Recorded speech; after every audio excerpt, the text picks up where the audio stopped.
Young Kai Peterson, geez, I met him when he was pretty young, just with Trevor. Usually in the back of the car seat, and we'd pick him up after skiing, usually late from the babysitters, because we'd be out skiing way too late. And it was my first introduction to Kai. I remember him as being a pretty good kid. And then I remember seeing him over the next couple of years. He was in freestyle a little bit, and I'd see him around the mountain. And now he goes ski with the guy, and the guy rips. You know, he's a super strong, powerful skier. And yeah, we skied, did a little trip together last year, on a cat skiing trip. And yeah, seems like a good kid, you know.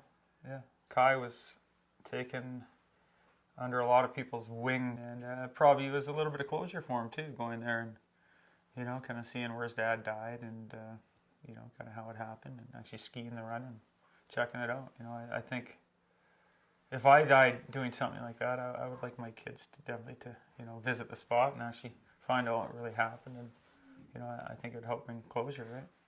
I've always thought, you know, if I died right now, what would happen, but you know, I think everything would be fine. You know, where I live here, I'm pretty much mortgage free. You know, I built everything on myself, and you know, the kids are pretty set up. They're old enough. They got a great mom, and you know, I definitely miss them growing up and watching them ski and rip around or doing whatever they choose to do in life. But you know, if I died tomorrow, I bet you I'd still die with a smile on my face. You know, I have had a pretty fulfilled life, and I feel, you know, pretty graced and lucky as well. And yeah, my favorite days on the mountains are when nobody's out and it's blowing so hard you can't see anything, and you're just going by feel to get yourself around somewhere. And yeah, I love those days.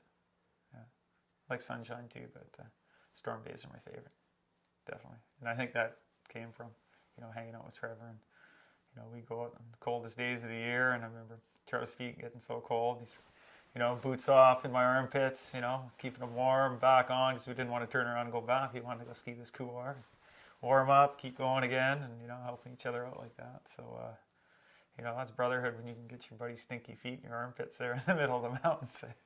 So, yeah, whatever it took. Yeah, you bet. Yeah. Was he like a brother to you?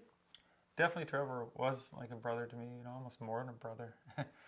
Really, you know, it's, you know, yeah, tight bond.